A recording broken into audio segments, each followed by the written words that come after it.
enero de 1800, tras ser avistado varias veces en los bosques cercanos a la ciudad francesa de Laucan, un niño de aspecto hosco fue apresado en las inmediaciones del bosque. Es aspecto del joven que fue llamado Víctor y que se calculaba que podría tener unos 12 años. No hablaba, se desplazaba usando también los brazos y manos. Apenas respondía al frío y al calor intensos, y sus relaciones con los otros no eran las mejores. Muy buenas tardes, este es Animal Urbano, el primer programa de esta temporada con la que vamos a arrancar. Mi nombre es Luis Carlos Barrios y soy el moderador, conductor en este caso, de los diálogos que vamos a desarrollar a lo largo de los próximos meses, básicamente. Tengo un invitado esta noche, bueno, uno de dos, Carlos Bacaflores. Buenas noches, Carlos. ¿Qué tal? ¿Cómo está, Luis Carlos? Un gusto estar aquí contigo, por compartir aquí con tu iniciativa del programa, que me parece una muy buena iniciativa y esperemos poder aportar. Perfecto, Carlos. Tenemos también otro invitado más esta noche, que va a estar don Luis Pedraza, que ya está acomodándose afuera para poder entrar. Lo que hoy vamos a hablar es una introducción más o menos a el esquema que se quiere manejar en el programa, en Animal Urbano, para de aquí en adelante, que es analizar a la sociedad en un sentido amplio, ¿no? La cultura, el arte, tecnología, todo lo que abarca al ser humano. El tema para esta noche se llama Animal Político. Animal político en el sentido de cómo nosotros, siendo seres humanos racionales, que es lo que siempre se resalta, vivimos en ciudades, sin embargo no dejamos de ser animales, ¿no? En un sentido amplio, e incluso a veces en posturas, en decisiones que tomamos, cosas que parecen incluso graciosas en el mundo de la política, por ejemplo, que nos dejan con paradojas en la cabeza, ¿no? Para pensar, y más preguntas que respuestas usualmente, ¿no? Quiero hoy día trabajar en torno a preguntas. Una de ellas es: ¿por qué vivimos en sociedad? Carlos, si podemos tener tu participación intentando responder un poco esta pregunta: ¿por qué vivimos en sociedad? Bueno, primero me parece importante resaltar este tipo de esfuerzos que se hace en los medios de comunicación, de tratar de entrar un poco más en el análisis, en la comprensión de lo que somos como sociedad, como historia, como estructura, como formación histórica, política, social, ¿no? Se ve muy poco, y es realmente loable que en los medios de comunicación tratemos de construir este tipo de espacios. Después yo quería recuperar algunas de las palabras que tú decías al principio, que somos al mismo tiempo animales, al mismo tiempo sociedad. Yo diría, un poco ahí, agarrándome de eso, que estamos condicionados por el tema de los instintos, pero también por el tema de nuestras capacidades de sociabilidad.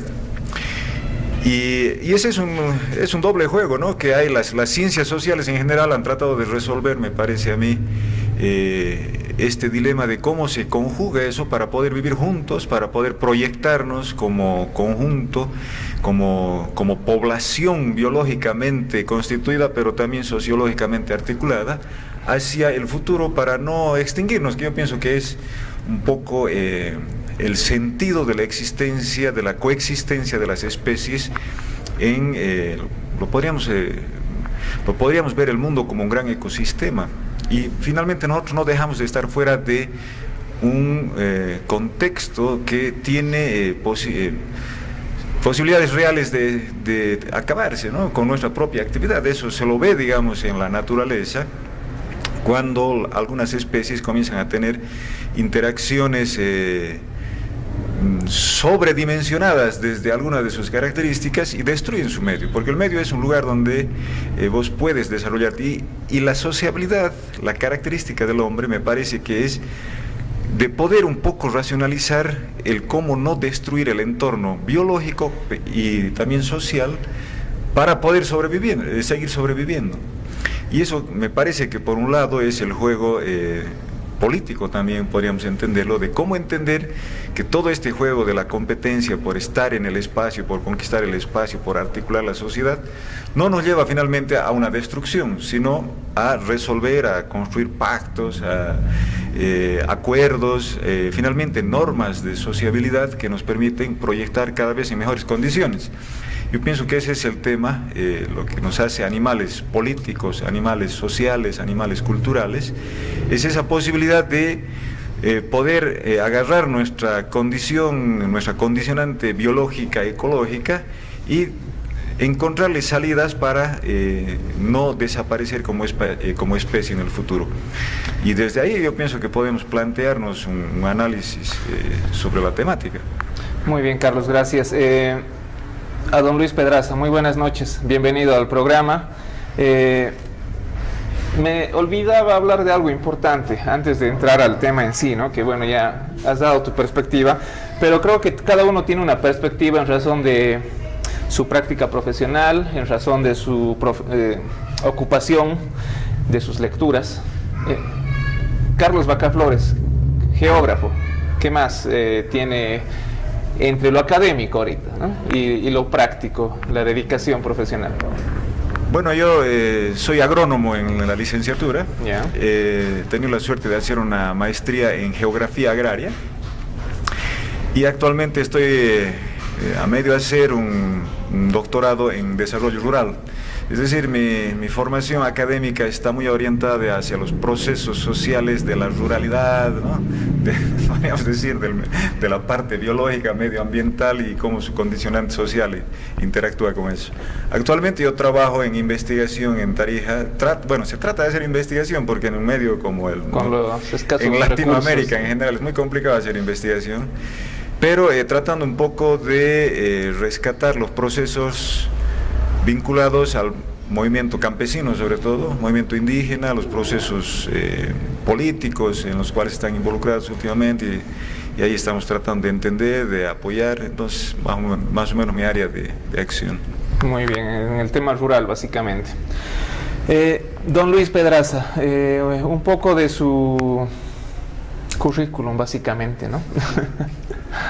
No es el lugar ni la instancia para hablar de un currículum de alguien que lleva 38 años en la función pública en diferentes áreas y por lo menos 20 de formación académica en diferentes áreas, pero en realidad yo soy un artista que está defendiendo la condición de artista para poder hacer arte los últimos años de mi vida. Y esta ha sido una pelea de muchos años en mi familia para poder preservar mi derecho a ejercer el arte. En Bolivia no se puede vivir del arte, no es sencillo. Hay que vivir para el arte. Sí. Y para hacerlo habrá que cumplir otras condiciones y haber superado las condiciones existenciales, materiales, las responsabilidades familiares, etcétera. Estoy en eso, estoy a punto de lograrlo y poder vivir para el arte los últimos días de mi vida, de manera que ese es mi propósito y esa es mi experiencia de vida.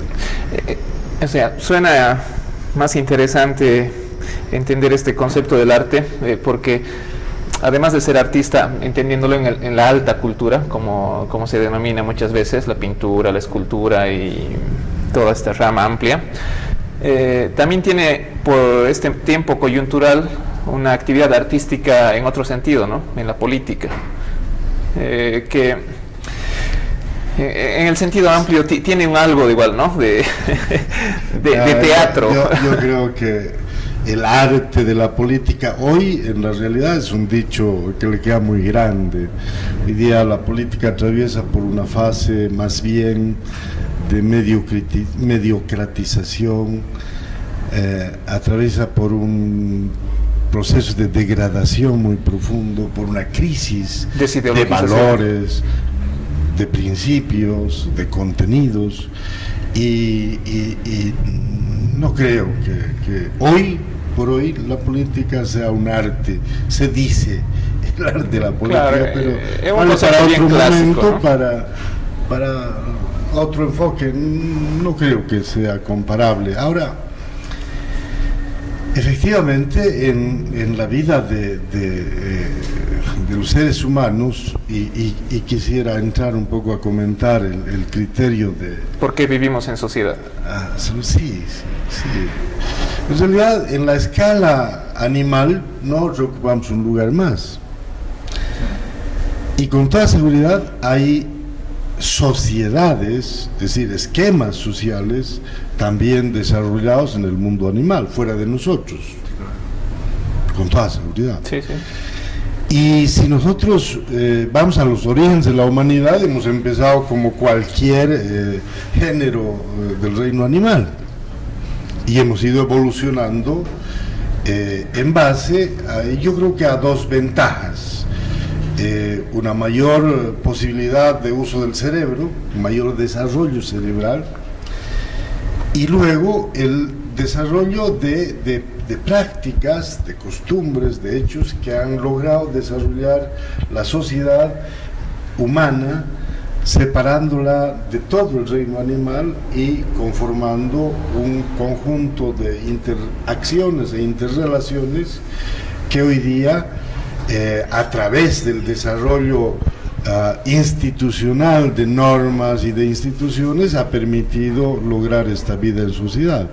Pero en muchos casos y en muchos sectores y en muchos aspectos hay todavía rasgos de la conducta primitiva, lo decías, predominantemente instintiva del ser humano, y muchas veces uno se pregunta, sobre todo a raíz de hechos en los últimos tiempos, cuánto hemos dejado de ser animales, realmente en el sentido comparativo, no peyorativo, ¿no es cierto? Pero creo que el gran privilegio del género humano ha sido poder desarrollarse en relaciones e interrelaciones y en la construcción de sistemas sociales que le han permitido no solo convivir, sino desarrollarse. Pero este mismo desarrollo está tocando un punto, creo que muy fuerte, porque en ese afán desarrollista está a punto de acabar con lo que es su hábitat, es su medio, o por lo menos poniéndolo en serio riesgo, que al mismo tiempo implica el riesgo de la misma existencia en la misma sociedad. Y quizás ese principio original que permitió que saliéramos de las cavernas termine devolviéndonos como género un poco a esa situación.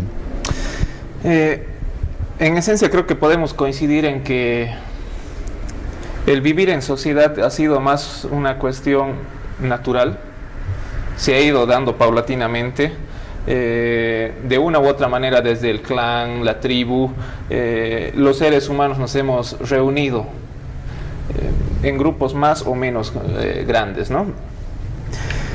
Esto nos lleva a organizarnos, pero ¿cómo nos organizamos? ¿Qué define el cómo nos organizamos? Carlos, que trabaja el tema de organización campesina, rural, ¿no? ¿Cómo puedes concebir el momento en el que el ser humano comienza a organizarse, ¿no? Remontándonos muy atrás en la historia, básicamente, ¿no? Bueno, está interesante la provocación hacia la antropología, hacia la arqueología. Yo pienso que, a ver, desde cómo nosotros un poco podemos usar una perspectiva para entender la sociabilidad, la sociedad ahora, ¿no? Creo que podríamos usar una perspectiva de que hay dos formas de sociabilidad básica, una que es la instintiva y otra que es la voluntarista, ¿no?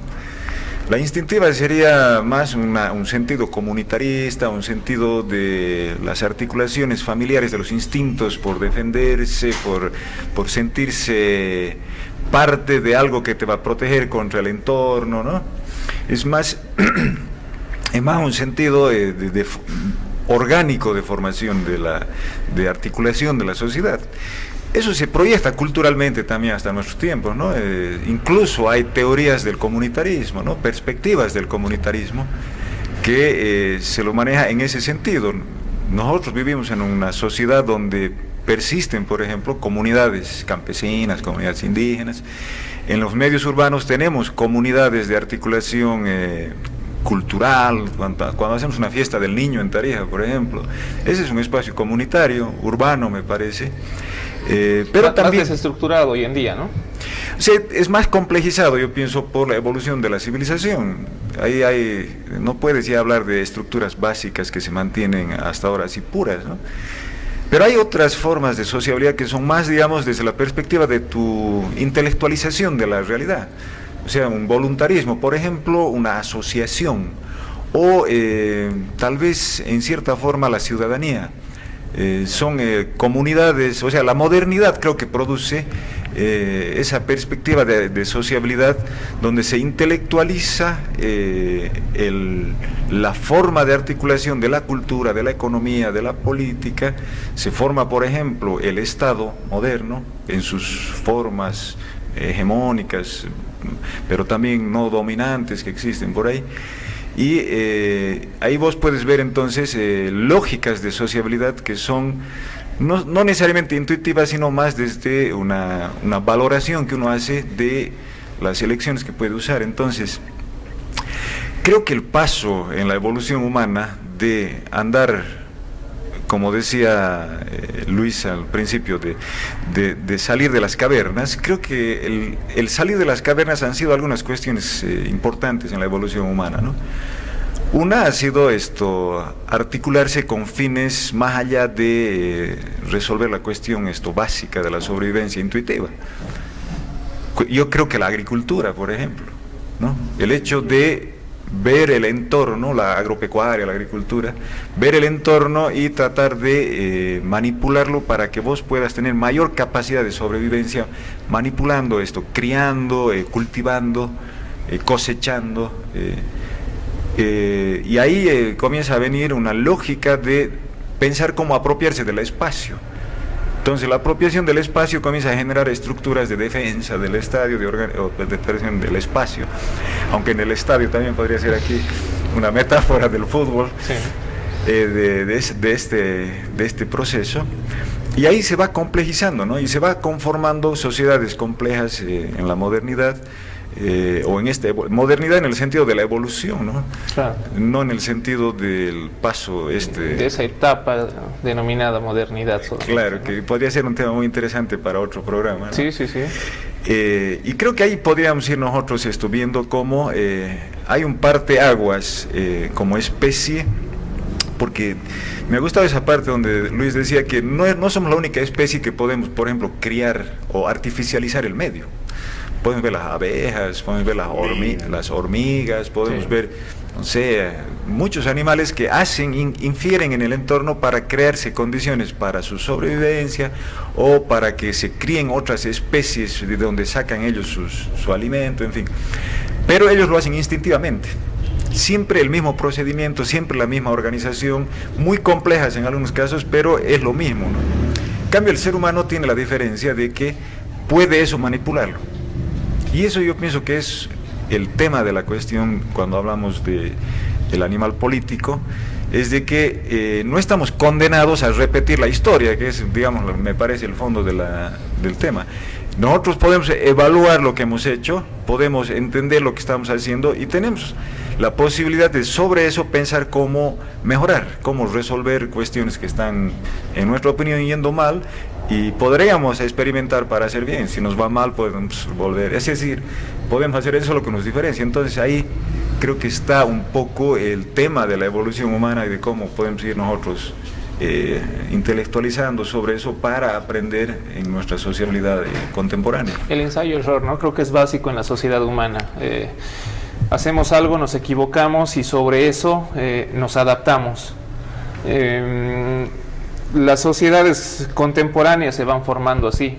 tomamos muchas veces ejemplos de lo que ocurre en Europa, en otros países vecinos, tomamos la experiencia, la acomodamos y la implementamos, ¿no? En varios sentidos, tecnología, normativa y un largo etcétera, ¿no? Sobre esto, don Luis, ¿no? Continuando sobre cómo nos organizamos, ¿cuál es su perspectiva? Bueno, consecuente con mi formación, yo no puedo desprenderme de la lógica de la noción del materialismo dialéctico y del propio materialismo histórico. Engels explicó la evolución de la sociedad humana de una manera muy comprensible. Hoy puede ser discutida, pero lo que no puede ser es negada, ¿sí? Hubo una evolución por etapas en la sociedad humana y esa evolución estuvo guiada, determinada, motorizada por un elemento fundamental: los medios de producción. Y cuando Carlos hace referencia a que el paso de la caverna hacia la sociedad fue la agricultura, coincide con Alvin Toffler cuando, no sé si es el propósito, pero hay una coincidencia, cuando señala que alguien encuentra una semilla, la planta instintivamente y luego produce un árbol que en lugar de ir a recolectar el fruto lo tenía a mano y lo podía cultivar. Pasa lo mismo con los animales, la domesticación de los animales como principio de la cría de ganado, vamos a decir. Es decir, de la caza a la cría es un salto gigante que ha llevado miles de años, no se ha producido de un día para otro porque alguien hizo aquello, pero comparativamente ese salto, es decir, ese salto de ir de la recolección al cultivo, ¿no es cierto?, que es el nacimiento de la agricultura, es decir, me parece que es el gran salto de la humanidad. Lo demás viene por sí mismo en las diferentes etapas, pero ¿qué es lo que nos hace organizarnos hoy?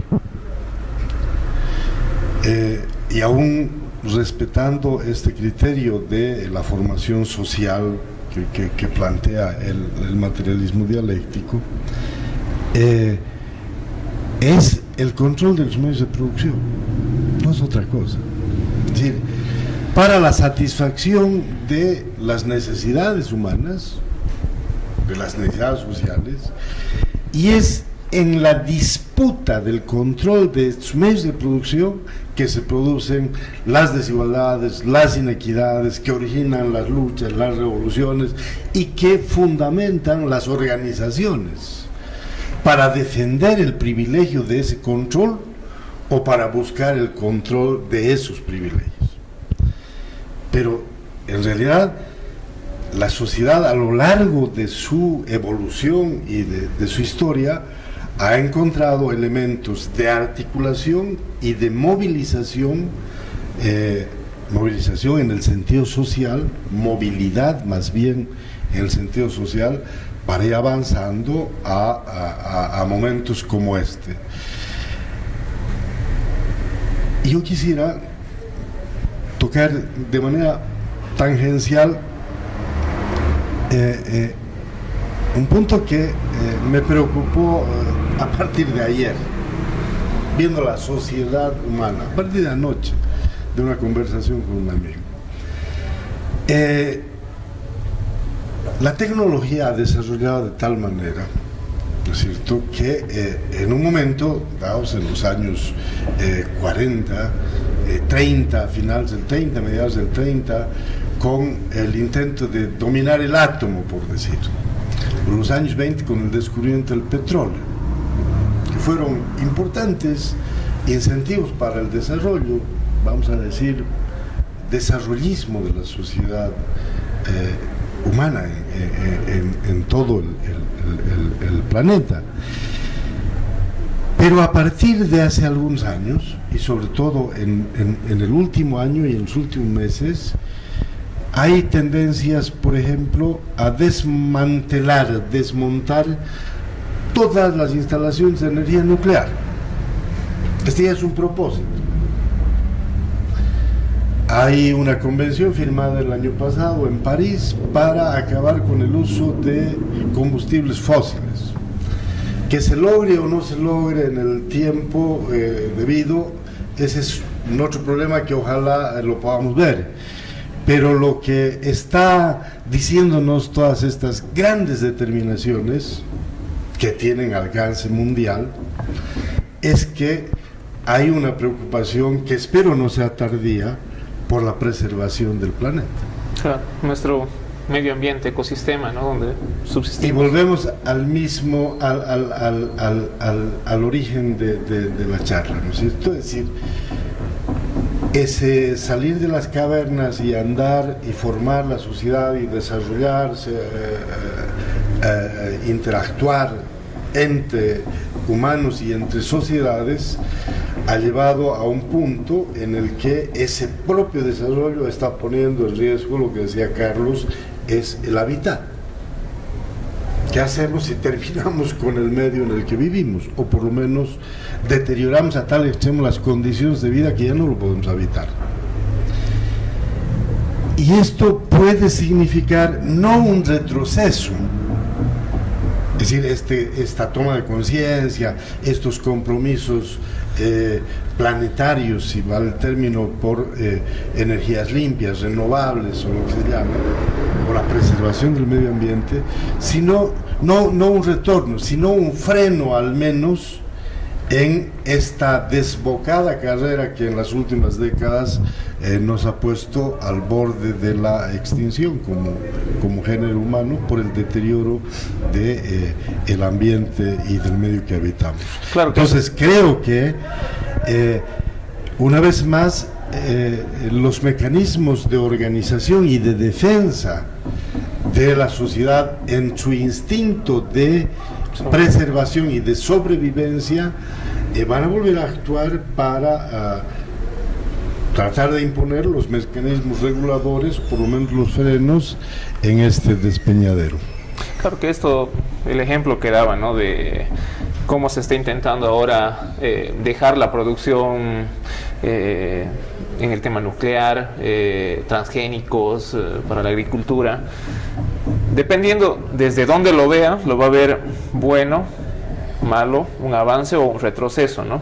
O una pausa que se plantea, ¿no? Los grandes empresarios no creo que lo vean como un gran avance, ¿no?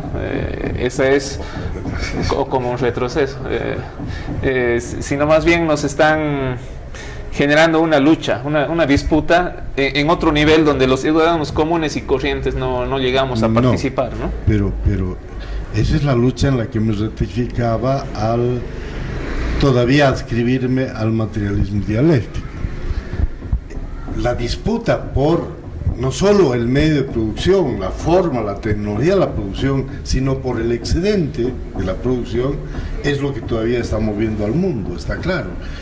Pero nadie puede negar que estas preocupaciones, ¿no es cierto?, en las que somos testigos, hemos visto, y pongo en duda, es decir, me reservo el beneficio de la duda para el éxito o no de estas políticas, de estos compromisos, pero no se puede negar que están ahí y están decisiones tomadas. Sí. Pero la lucha por el control de los medios de producción y por el usufructo del excedente, que al final es la lucha de la explotación, es decir, es la realidad de la explotación del hombre por el hombre, va a seguir moviendo la sociedad y organizándola tanto para controlar esos medios como para poseerlos o defenderse de ese control. Sí,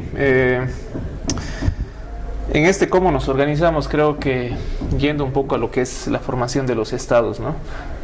Nos define mucho también lo que podemos entender y ser como sociedad, ¿no? No es lo mismo el origen del estado de Bolivia hoy plurinacional, antes no reconocido al menos, que hablar de la formación del Estado argentino, del Estado paraguayo, del Estado colombiano, como formaciones políticas básicamente, ¿no?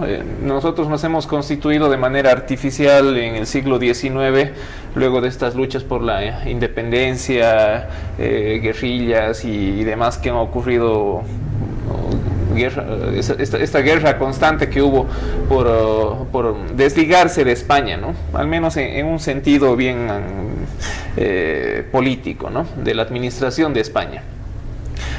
Los estados europeos tienen formaciones un poco diferentes a las nuestras, ¿no? Tal vez esto condicione un poco a cómo convivimos como sociedad. Sí, a mí me parece que el concepto que decía hace rato Luis sobre la formación, el concepto de formación, ¿no? Formación social, formación histórica, formación política, es un concepto que proviene de la teoría, ¿no?, marxista en sus orígenes, cuando querían construir las categorías analíticas para hacer una crítica a la sociedad, a la historia, a la realidad. El concepto de formación. Y los países son formaciones de la modernidad, ¿no? Los estados son formaciones de la modernidad. Y todos los estados tienen su propia historia, aunque tenemos procesos más o menos, que podríamos decir, similares en regiones. Por ejemplo, América, lo que llamamos ahora la América Latina, y la América... Norteamérica, ¿no? No, Norteamérica yo pienso que es un poco diferente, porque han tenido procesos diferentes de ocupación del territorio y de instalación de mecanismos de formación posterior de estos estados. Brasil y lo que es la Latinoamérica tienen procesos más o menos similares, pero no podríamos compararlo mucho con el África, por ejemplo, ¿no? O con el Asia, o Europa. Aunque Europa es desde donde en la modernidad se observa y se saca estos modelos de los estados, del Estado moderno. El Estado-nación. El Estado-nación, este concepto de un territorio y una comunidad política internamente que se concibe unificada en torno a ese territorio. Pero eso estoy de acuerdo con vos, es muy artificial, porque para hacer eso se ha tenido que pisar la comunidad, la anterior forma de articulación de sociabilidad a las comunidades anteriores, primitivas, como podríamos llamarlas. En Europa ha ocurrido eso. Las autóctonas. Es decir, las formas de sociabilidad más instintiva que han evolucionado y que tenían sus formas antes de preestatales, y el paso a lo estatal ha sido en que uno de esos grupos articula dominantemente a los otros grupos y le configura una estructura desde su visión, desde sus intereses, ¿no? En nuestros países, que podríamos decir de las regiones que han sido colonizadas por Europa, eso es mucho más dramático. En Latinoamérica, por ejemplo, tenemos una cuestión colonial muy complicada de resolver, que no la logramos resolver hasta ahora. Tú hablabas de paso de lo que antes éramos república, ahora Estado plurinacional. Me parece que ahí hay un intento de ver cómo resolver este tema de la convivencia colonial, ¿no? Nuestra crisis como sociedad, ¿no? Una crisis existencial, entre comillas. Sí, claro. Pero tenemos que encontrar alguna forma de resolver, porque no podemos estar siempre en esa confrontación, en esa disputa que Luis dice por los medios de producción. No es entre formas de articulación social espontánea y así, que no tiene sentido. O sea, tienen sus formas de articulación. En el caso de nuestros países hay una alta coincidencia, coincidencia entre lo que sería el colonizador y el colonizado, ¿no? La Silvia Rivera ha producido análisis muy interesantes sobre ese tema. En el Brasil, Darcy Ribeiro también ha avanzado mucho en este tema de la alta coincidencia entre la pobreza brasilera y los negros. Y todos los países tienen sus teóricos que tratan de entender esta condición colonial entre el colonizador y el colonizado, y en la formación histórica cómo eso se va condicionando a puestos de privilegio y puestos en la sociedad, en la estructura social de subalternidad. ¿Cómo resolvemos? Ese es un tema importante, complejo, ¿no? Y tiene que ver con esta idea de las formaciones sociales. Ahora, tenemos que entender esas formaciones sociales si queremos proyectar al futuro. No podemos no ver lo de atrás. La intensa disputa política que hemos tenido en los últimos 10, 15 años en Bolivia tiene que ver, yo pienso, básicamente con eso, de cómo entendemos la historia para concebir una propuesta de futuro, ¿no? Y ahí los bolivianos nos hemos enfrentado a niveles de todo nivel, pero ahí, por ejemplo, han aflorado mucho el tema de los instintos, ¿no? Sí, los instintos, ahí hemos podido verlos campeándose a sus anchas, pero también ha habido esfuerzos de plantear cómo organizar eso, y creo que ahí eso nos da a nosotros una idea de que en Bolivia podemos nosotros como formación, a pesar que ha sido forzada en muchos aspectos, pero ya le ha dado, a estas alturas, le ha dado una organicidad, si quieres, un cierto tipo de articulación de la cual no podemos tampoco negarnos, o sea, ignorar que eso existe. Claro. A pesar que son territorios que fracturan anteriores territorios, anteriores culturas, a pesar de eso, que esos grupos intentan articularse, pero esos mismos grupos no pueden sustraerse de sus articulaciones a estas otras formaciones de la contemporaneidad, de esta modernidad latinoamericana, si quieres, ¿no? Claro. Entonces ahí es más complicado el proceso de la evolución, me parece a mí, que comienza a ser influida por todos los procesos de la historia y tienen estos su efecto en el futuro de las sociedades. Eso necesitamos entenderlo. La historia creo que tiene procesos de algidez y procesos donde ya puedes vos bajar la capacidad de análisis, creo que, o sea, unas cosas te sirven para avanzar, las otras cosas, los otros periodos te sirven para analizar cómo puedes hacer innovaciones, digamos, institucionales de la sociedad. Entonces ahí en ese vaivén de los procesos históricos es donde vamos avanzando.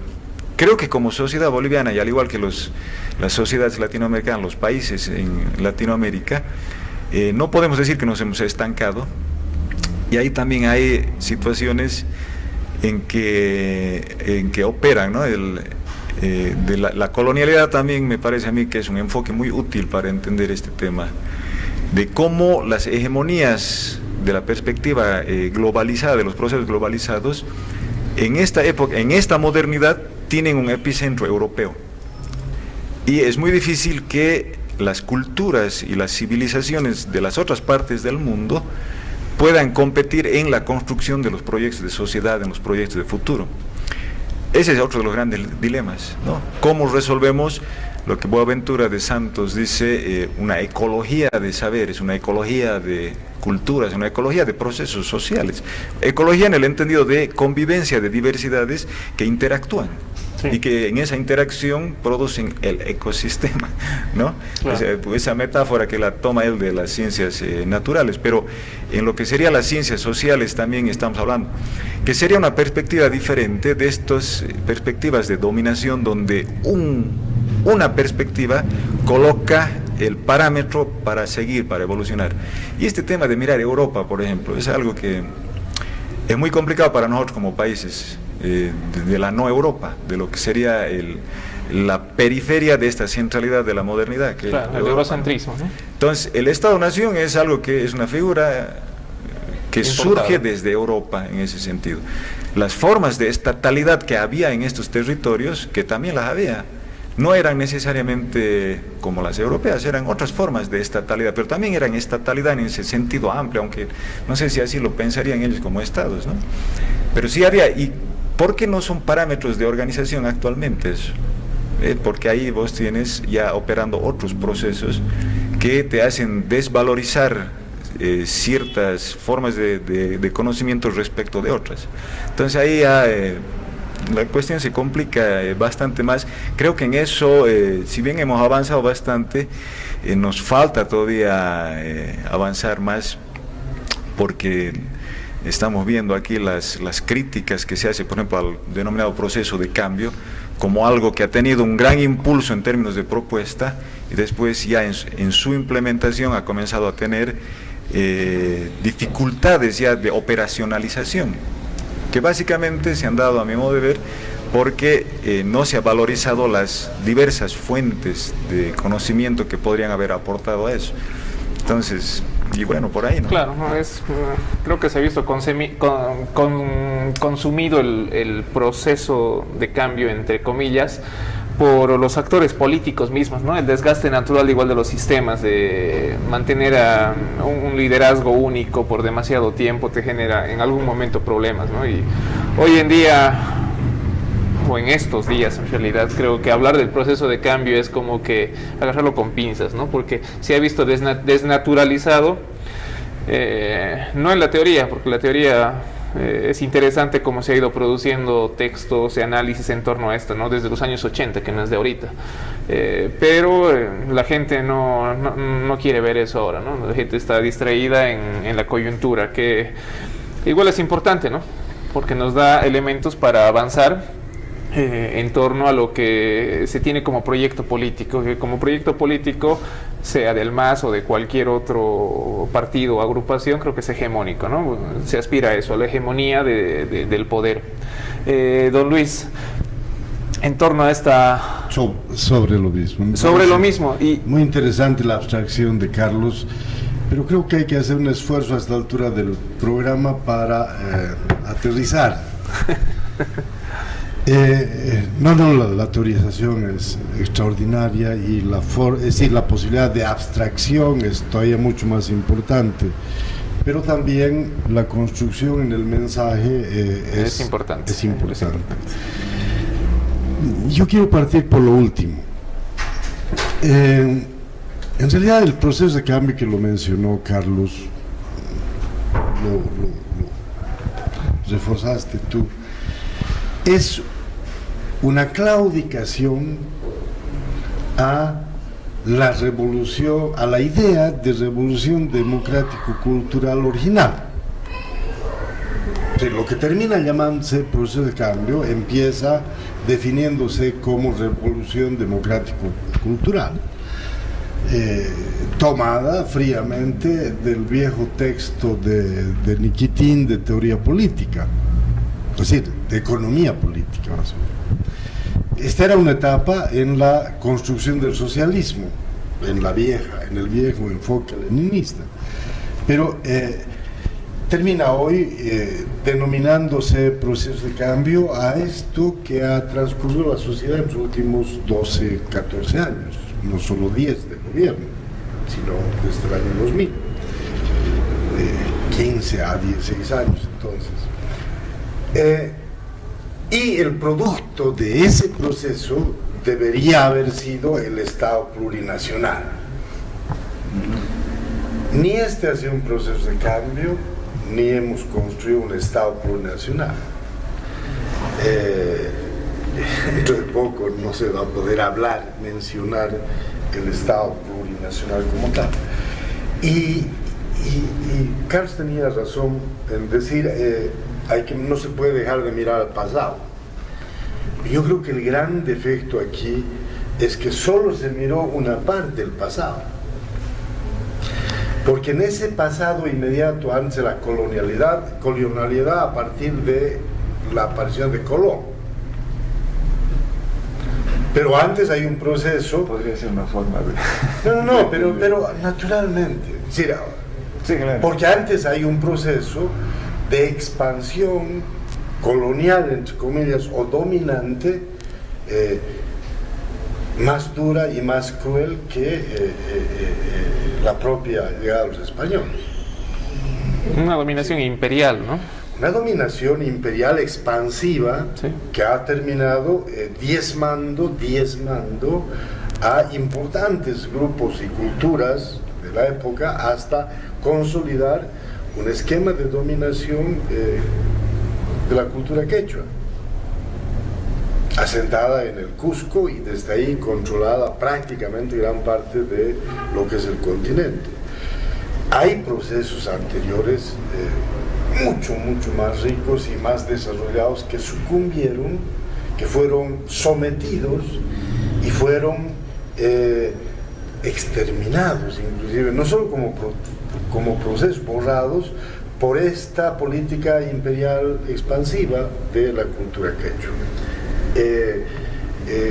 Por ejemplo, la gran cultura pacajaca, que terminó lo que hoy queda como resabio en Pacajes, 5.000 años antes de Cristo. La gran cultura mojeña. Lo que hoy quedan solo vestigios de los terraplenes, de las terrazas, en las pampas inundadizas de mojos. Esta cultura se llamaba, tú eres más ligado a la antropología, en el Benín, sí, 12.000 años antes de Cristo. Seguramente los mojeños, no estoy muy sí, pero tiene un nombre y una designación, sí. Además hay gente que está trabajando este tema. Entonces, hay un pasado mucho más rico, mucho más desarrollado, que si queremos hoy ver que eso a través de este proceso denominado de cambio debía recalar en la construcción de un Estado plurinacional, quedó en el nombre y quizás en un momento hubo la intención real de hacerlo, pero el proceso abortó. Hoy día yo tengo otra preocupación de la modernidad de la que habla Carlos. Yo creo que en este proceso de formación social tenemos la necesidad y la obligación y la responsabilidad de ver la sociedad, pero también no dejar de ver al individuo. Y como sociedad, ¿no es cierto?, hemos deteriorado un conjunto de valores, prácticas, costumbres que hacían más bien a la integración, que pasaban por la solidaridad, que pasaban por el respaldo social, la cohesión social. Es decir, como idea antónima de el individualismo. Pero si esto está pasando en la sociedad, que es algo que me preocupa, desde la perspectiva del individuo, yo creo que en los últimos 20 años hemos retrocedido enormemente como individuos. Y voy a tratar de sintetizar mi preocupación, que la vengo arrastrando hace mucho tiempo. Porque a través de la informática, que está absolutamente en todo, sí, hemos desplazado la heurística, que es el mecanismo de creación humana. Es decir, es el mecanismo por el cual el ser humano produce o crea, innova, crea, define, soluciona problemas, etc. La heurística ha sido sustituida y desplazada y borrada por la algoritmia. La algoritmia es algo programado, definido, tú vas a apretar una tecla y eso se va a dar, vas a apretar un botón y la ropa se va a lavar, vas a apretar el control y el canal se va a cambiar, etc. Y eso está en las generaciones de mis nietos, en la generación de mis nietos, está creando prácticamente autómatas. Y así como